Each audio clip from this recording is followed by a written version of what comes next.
Subscribe now and press the bell icon. Never miss an update. Hello students, आपको welcome है आपके अपने YouTube channel maths with Harish Gupta में। मैंने आपके फर्स्ट चैप्टर के मैंने आपको अनुपात समानुपात के बारे में बताया था और समानुपाती राशियों में बाह्य पदों एवं मध्य पदों के गुणनफल में संबंध बताया था मैंने, समानुपात का अर्थ बताया था मैंने, अनुपात का अर्थ बताया था मैंने, और इस पर आधारित जितने भी क्वेश्चंस हो सकते थे वो मैंने आपको कराए हैं। और जो प्रीवियस ईयर में क्वेश्चंस आए हैं, जो पिछले सालों में लगातार क्वेश्चंस पूछे गए हैं, वो भी मैंने आपको कराए हैं। तो इसी फर्स्ट चैप्टर में एक टॉपिक रह गया है आपका अनुलोम एवं प्रतिलोम का। तो सबसे पहले यहां पढ़ेंगे अनुलोम समानुपात, डायरेक्ट प्रोपोर्शन। ये क्या होता है डायरेक्ट प्रोपोर्शन, अनुलोम समानुपात क्या होता है, इससे हम क्वेश्चंस भी करते हैं। अब हम थोड़ा ध्यान से समझेंगे इसको कि जैसे अनुलोम समानुपात, एक होता है हमारा अनुलोम समानुपात होता है और दूसरा होता है हमारा प्रतिलोम समानुपात। तो अनुलोम समानुपात को समझते हैं थोड़ा ध्यान से। मैंने कहा कि 5 पेन हैं, अगर इनकी कॉस्ट 50 रुपए है, अगर 5 पेन हैं इनकी कॉस्ट अगर 50 रुपए है तो एक पेन की कॉस्ट कितनी होगी? 5 पेन थे, इनकी कॉस्ट मतलब कीमत 50 रुपए थी, तो एक पेन की कीमत क्या होगी? 50 से कम होगी, क्योंकि पेन कम हुए हैं तो कीमत भी कम होगी। तो मान लेते कितना होगा? 10 रुपए होगी। ये कैसे आए ये बाद में बात करेंगे, बस केवल हमें इतना समझना है कि हमने पेन कम किए तो कीमत भी क्या हो गई? कम हो गई। और अगर हम पेन बढ़ा दें, अगर मैं यहाँ पेन 10 पेन की बात कर लूं मैं यहाँ पर, तो 10 पेन कितने रुपए हो जाएंगे? 100 रुपए के हो जाएंगे। हमने यहाँ पर देखा कि पेन कम किए तो कीमत भी क्या हो गई? कम हो गई। और पेन बढ़ाए हमने तो कीमत भी क्या हो गई? बढ़ गई। जब एक को घटाने पर दूसरी चीज अपने आप घट जाए या एक चीज को बढ़ाने पर दूसरी चीज अपने आप बढ़ जाए तो उसे बोलते हैं हम डायरेक्ट प्रोपोर्शन बोलते हैं, अनुलोम समानुपात कहते हैं हम। और दूसरा होता है हमारा प्रतिलोम समानुपात बोलते हैं या विलोम समानुपात बोलते हैं। प्रतिलोम समानुपात,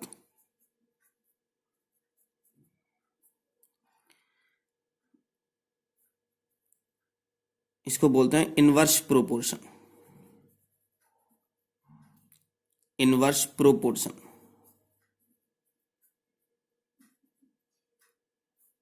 इसको बोलते हैं। इसमें क्या मतलब है कि अगर मान लेते हैं कि 5 आदमी हैं, 5 आदमी किसी काम को अगर 10 दिन में करते हैं,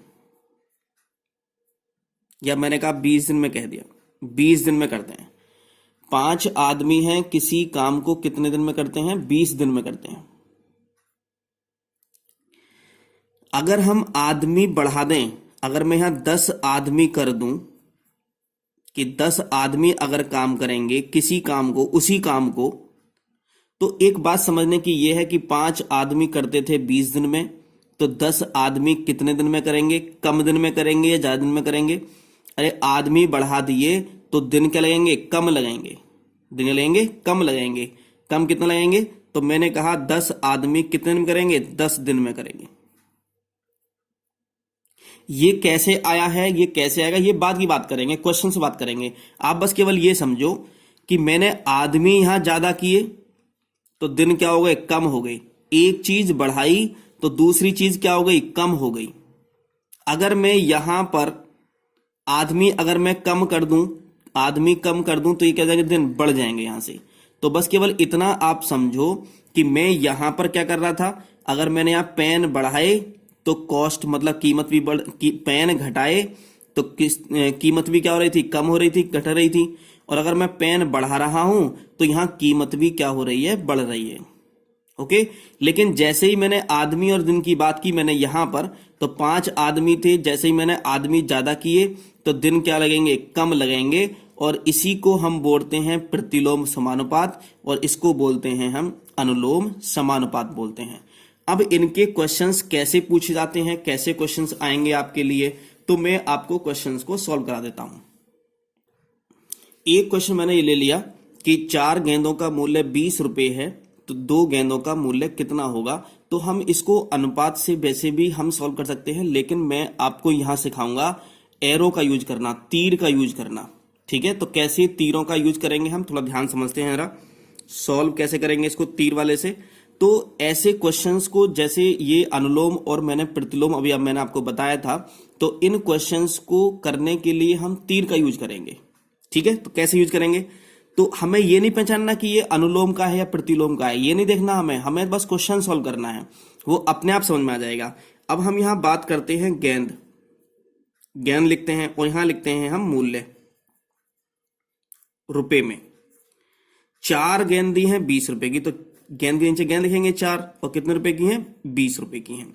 कितनी गेंद पूछी गई है, 2 गेंद पूछी गई हैं, तो हमने कहा x रुपीज की होंगी। तो हम क्या करते हैं, सीधा डायरेक्ट इधर की तरफ एरो लगा देते हैं। मैंने ये एरो लगा दिया यहां पर सीधा। अब थोड़ा ध्यान समझेंगे, 4 गेंद का मूल्य 20 रुपए है, तो ये बताओ 2 गेंदों का मूल्य कम होगा ज्यादा होगा, तो कम होगा मूल्य 2 गेंदों का। तो यहां पर क्या आया है, x के स्थान पर कम आया है। अगर कम आया है x के स्थान पर, तो इनमें दोनों में से कम कौन सा है, तो कम कौन सा है, 2 कम है, तो हम क्या करेंगे, 2 की तरफ निशान लगा लेंगे। ये बात ध्यान समझेंगे, दोबारा समझते हैं। 4 गेंदों का मूल्य 20 रुपए है, तो 2 गेंदों का मूल्य कितने रुपए होगा, तो हमें पता है कि जब 4 गेंदों का मूल्य 20 रुपए है, तो 2 गेंदों का मूल्य क्या होगा, कम होगा। तो यहां पर कम आया है, तो कम आया है, तो इसमें से देखते हैं कि इसमें से कम कौन सा है, तो कम कौन सा है, 2, तो 2 तरफ लगा दिया। अगर यहां ज्यादा आता तो हम क्या करते हैं, हम यहां तो हम ज्यादा तरफ देखते हैं, तो ज्यादा तरफ कौन सा, तो हम फो की तरफ लगा देते हैं हम। तो सबसे पहले हम जहां भी x होगा, x यहां पर हो, x यहां पर हो, x यहां पर हो, x यहां पर हो, जहां भी होगा x पहले वहां लगाएंगे और वहां देखेंगे कि x में कम आता है या ज्यादा आता है। अगर कम आता है तो कम की तरफ निशान लगाएंगे, और ज्यादा आता है तो ज्यादा तरफ निशान लगाएंगे। इसके बाद क्या सॉल्व करेंगे इसको, जिस तरफ एरो होता है उसको ऊपर लिखते हैं। तो 2 बटे क्या लिख दिया मैंने, 4 लिख दिया। अब बीच में लगाते हैं बराबर, यहां पे क्या लिखेंगे, x की तरफ एरो है ना, तीर x की तरफ है, तो x बटे क्या लिखेंगे, यहां पर 20 लिखेंगे। ठीक है, अब इसकी क्रॉस मल्टीप्लाई करा देंगे, तो 4 गुणा x बराबर 2 गुणा 20, और ये हो जाएगा, जब 4 ये गुणा में है तो इधर कैसे पहुंचेगा, भाग में पहुंचेगा। तो x बराबर हो जाएगा 2 गुणा 20 और बटे में कितना, 4। 4 से भाग करेंगे तो 4 पंजे कितना, 20 हो जाएगा, 5 दूनी कितना आ गया, 10 आ गया। तो हमारा कितना आंसर आ गया, 10 आ गया। तो 2 गेंदों का मूल्य कितने रुपए होगा, 10 रुपए होगा। अब कुछ बच्चे सोच रहे होंगे कि भाई तो हम सीधा सीधा कर देते कि 4 गेंदों का मूल्य 20 रुपए है, तो 2 गेंदों का मूल्य कितना, 10 रुपए होगा। हाँ बिल्कुल सही बात है, इस क्वेश्चन को तो आप सीधा सीधा कर देते, लेकिन जो क्वेश्चन आएंगे उसमें आपको क्या होगी, प्रॉब्लम होगी। इसीलिए मैंने ये आपको करके दिखाया है। क्वेश्चन पढ़ते हैं। एक छात्रावास में 50 छात्रों के लिए 40 दिनों की भोजन सामग्री है। यदि छात्रावास में 30 छात्र और आ जाएं, तो भोजन सामग्री कितने दिनों में समाप्त हो जाएगी, ये पूछा गया है। अब हम यहां एक तरफ क्या लिखेंगे, एक तरफ तो लिखेंगे छात्र, और एक तरफ लिखेंगे हम यहां पर दिन लिखेंगे। छात्र कितने हैं, 50 छात्र दे रखे हैं। कितने दिन के लिए भोजन सामग्री है, 40 दिन के लिए भोजन सामग्री है। इन्होंने कहा यदि छात्रावास में 30 छात्र और आ जाएं, अरे पहले से कितने थे, 50 थे, 30 और आ गए, पहले से 50 थे, 30 और आ गए, तो कितने हो गए, 80 हो गए। तो हम यहां क्या लिखेंगे, 80 छात्रों के लिए भोजन सामग्री कितने दिन चलेगी, तो हमने कहा x दिन चलेगी।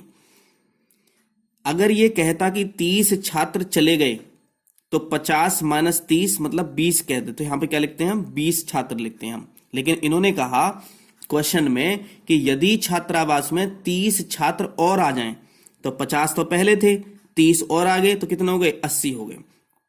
तो 80 छात्र कितने दिन में, x दिन में करेंगे। अब मैंने सबसे पहले क्या करते हैं, हम x की तरफ को एरो लगा देते हैं।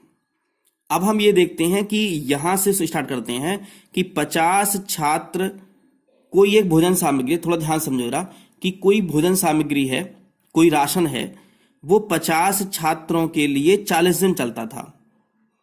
अगर उसी सामग्री को 80 छात्र यूज करेंगे तो ये बताओ क्या वो भोजन सामग्री ज्यादा दिन चलेगी? अरे ज्यादा छात्र हो गए ना, 50 छात्रों के लिए 40 दिन की खास सामग्री थी, तो 80 छात्र मतलब ज्यादा छात्र हो गए, और ज्यादा छात्र हो गए तो क्या होगा, राशन क्या चलेगा, कम दिन चलेगा। कितने दिन चलेगा? कम दिन चलेगा। तो यहाँ पे क्या आया, कम आया है, तो जब कम आया है तो कम की तरफ को लगाएंगे, तो कम कौन सा है इन दोनों में से? 50 कम है, तो 50 लगा दिया हमने।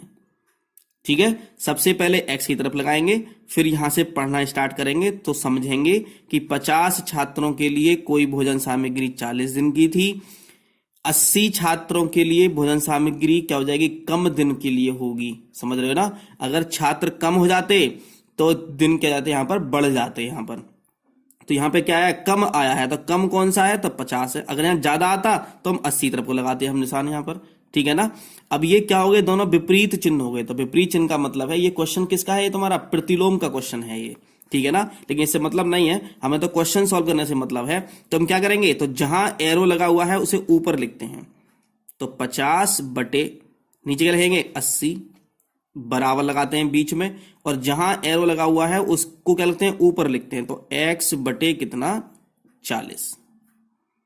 ठीक है, अब क्रॉस मल्टीप्लाई कराएंगे, तो 80 की गुणा किससे कराएंगे, x से कराएंगे, और बराबर में क्या लिखेंगे, 50 गुणा 40 करेंगे इसको, और x बराबर हो जाएगा 50 गुणा 40, और बटे में कितना, 80।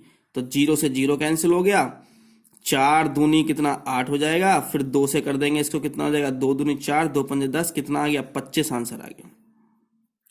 तो कितने दिन भोजन सामग्री चलेगी, 25 दिन चलेगी भोजन सामग्री केवल। ठीक है, तो ये क्वेश्चन हमने यहां पर सॉल्व कर लिया। एक क्वेश्चन है अगला, देखते हैं जरा, कि एक कार 30 किलोमीटर प्रति घंटे की चाल से कोई दूरी 3 घंटे में तय करती है। उसी दूरी को दूसरी कार जिसकी चाल 40 किलोमीटर प्रति घंटा है कितने समय में तय करेगी। तो ऐसे क्वेश्चंस को हम क्या करेंगे, हम कैसे सॉल्व करेंगे ऐसे क्वेश्चंस को। सबसे पहले क्या क्या दे रखा है इन्होंने दे रखा है, चाल दे रखी है, चाल दे रखी है, और यहां लिखेंगे हम समय। एक तरफ चाल लिख ले, एक तरफ समय लिख लिया। हम समय पहले लिख लें, चाल बाद में लिख लें, तब भी कोई दिक्कत नहीं है, कोई कुछ भी लिख लो।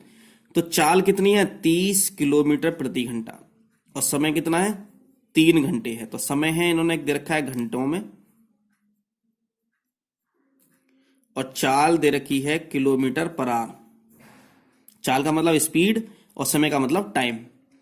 तो इन्होंने कहा कि 30 किलोमीटर पर आवर की चाल से 3 घंटे का समय लगता है। उसी दूरी को दूसरी कार जिसकी चाल 40 किलोमीटर प्रति घंटा है, तो 40 किलोमीटर प्रति घंटा, तो हमने कहा कि x घंटे लगेंगे। तो सबसे पहले हम क्या करते हैं, x की तरफ को एरो लगाते हैं। अब हम ये देखते हैं कि इसमें एरो ऊपर आएगा नीचे आएगा, इसको समझते हैं थोड़ा ध्यान से। इन्होंने कहा चाल 30 थी तो समय 3 घंटे लग रहे थे, चाल बढ़ा दी, जब तुम तेज चलोगे तो समय क्या लगेगा, तुम्हें कम लगेगा। थोड़ा ध्यान समझेंगे इसको। अगर पहले चाल 30 किलोमीटर प्रति घंटा थी तो समय 3 घंटे लग रहे थे, लेकिन चाल अब 40 किलोमीटर प्रति घंटा हो गई, चाल बढ़ गई, तो इसका मतलब है टाइम क्या लगेगा, समय क्या लगेगा, कम लगेगा। अगर चाल कम हो जाती तो समय ज्यादा लगता। तो आप वैसे भी समझते होगे आप कि भाई अगर हम तेज तेज चलेंगे तो हम जल्दी घर पहुंच जाएंगे, मतलब कम समय लगेगा, और अगर हम धीरे धीरे चलेंगे तो समय क्या लगेगा, ज्यादा लगेगा। तो इन्होंने कहा कि चाल 30 थी पहले, अब 40 हो गई, जब चाल बढ़ गई तो समय कम लगेगा। तो कम कौन सा है, तो ऊपर वाला कम है, तो ये ऊपर वाला है। और जैसे ही चिन्ह ये विपरीत हो जाए तो इसका मतलब है कि इनमें अनुपात कैसा है, विलोम अनुपात है, इनमें विपरीत अनुपात है, इनमें अनुलोम विलोम, जो मैंने बताया था अभी पहले आपको। तो क्या करते हैं, इससे मतलब नहीं है कि अनुलोम विलोम का है तो हम क्या करेंगे इसमें, तो सीधा सीधा हम ये करते हैं इसमें कि जहां जिस तरफ एरो हो उसे ऊपर लिखते हैं। 30 और बटे में कितना, 40 लिख लिया मैंने। एरो नीचे लगा होता तो मैं 40 बटे 30 लिखता, बराबर मैंने लिख दिया। एरो कहां है, x की तरफ लगा हुआ है, तो x बटे कितना, 3। अब गुणा करेंगे आपस में, तो यहां लिखेंगे 40 गुणा x बराबर 30 गुणा 3, और x बराबर आ जाएगा 30 गुणा 3 बटे में कितना, 40 बटे में कितना आएगा, 40 आ जाएगा। अब 0 से मैं 0 कैंसिल कर दूंगा, तो 3 तिया कितना आ जाएगा, 9 बटे 4 क्या हो जाएंगे, घंटे हो जाएंगे। एक तो आंसर हमारा यही होगा, यहीं तक छोड़ सकते हैं वैसे तो, लेकिन ऐसे छोड़ते नहीं है इन क्वेश्चंस के आंसर को। हम क्या करते हैं, हम 9 से 9 को भाग करते हैं किससे, 4 से, तो 4 दूनी कितना हो जाएगा, 8 हो जाएगा। 9 में 60 कितना बचेंगे, 1 बचेंगे। तो हम क्या कर सकते हैं इसको, तो हम जो भागफल आया है उसे तो लिखते हैं बीच में, ठीक, जो भागफल आया से क्या लिखते हैं, बीच में लिखते हैं, और जो शेष बचा है उसे ऊपर लिखते हैं, और जिससे भाग कर रहे थे उसे नीचे लिखते हैं। और क्या आ गया हमारा, आर्स आ गया। अगर आपके विकल्प में पूछा हो, मल्टीपल चॉइस में, एमसीक्यू में पूछा हो, तो हम क्या करेंगे, तो हो सकता है 9/4 ये आंसर दे रखा हो तो ये टिक लगा दो, हो सकता है ये आंसर दे रखा हो तो ये वाला लगा दो। हम इसको ये भी तो लिख सकते हैं, हम इसको देखो, अगर आपको ये अति लघुत्तरीय में 1 नंबर में क्वेश्चन आए, लघुत्तरीय में आए, तो आप इसको इस तरह से सॉल्व कर देना। लेकिन अगर एमसीक्यू में नंबर आए, एमसीक्यू में क्वेश्चन आए अगर, तो एमसीक्यू में क्या होगा कि आपको वहां चेक करना होगा 4 ऑप्शनों को।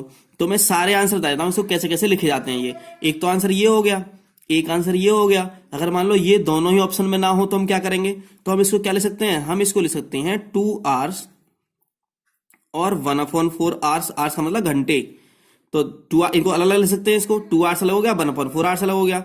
अब मैं 2 आवर्स तो मैं ऐसे ही रहने दूं इसको, 1/4। अब हमें पता है कि 1 घंटे में कितने मिनट होते हैं, 60 मिनट होते हैं। 1 घंटे में कितने मिनट होते हैं, 60 मिनट होते हैं। तो मैं अगर 60 से गुणा करा दूं तो ये क्या बन जाएंगे, मिनट बन जाएंगे।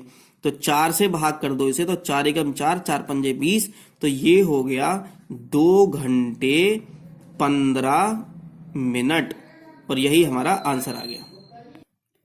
अब ये आपका जो चैप्टर था फर्स्ट वाला, वो मैंने आपको कंप्लीट करा दिया, और जितने भी क्वेश्चंस आपके पूछे गए थे वो भी मैंने सब करा दिए मैंने आपको, और जो नहीं पूछे गए थे वो भी मैंने आप सबको करा दिए हैं, जिससे अब कभी भी कोई भी क्वेश्चंस आपसे पूछा जाए फर्स्ट चैप्टर में तो उसे आप इजीली कर सकते हो। आपसे कोई भी क्वेश्चन ऐसा नहीं होगा आपके स्टैंडर्ड का, क्योंकि आप डीएलएड में हो। वैसे तो ये चैप्टर बहुत, यदि आप हमारे चैनल पर नए हैं तो हमारे चैनल को सब्सक्राइब करें, और मैंने आप इस चैनल पर एक प्लेलिस्ट बना रखी है डीएलएड के नाम से, डीएलएड 3rd सेमेस्टर मैथ्स नाम से बना रखी है मैंने, उसको आप देखें। और मैंने उसको ये लगभग ये 5 वीडियो हो गई आपके फर्स्ट चैप्टर की, और अगली वीडियो में हम पढ़ेंगे सेकंड चैप्टर घातांक की अवधारणा, पूर्णांक तथा परमेय संख्याओं को धनात्मक आधार पर घातांक रूप में लिखना, concept of indices to write integers and rational numbers, positive base in the form of indices. तो ये पढ़ेंगे और इससे क्वेश्चंस आपके एग्जाम में पूछा जाता है। Okay, thank you.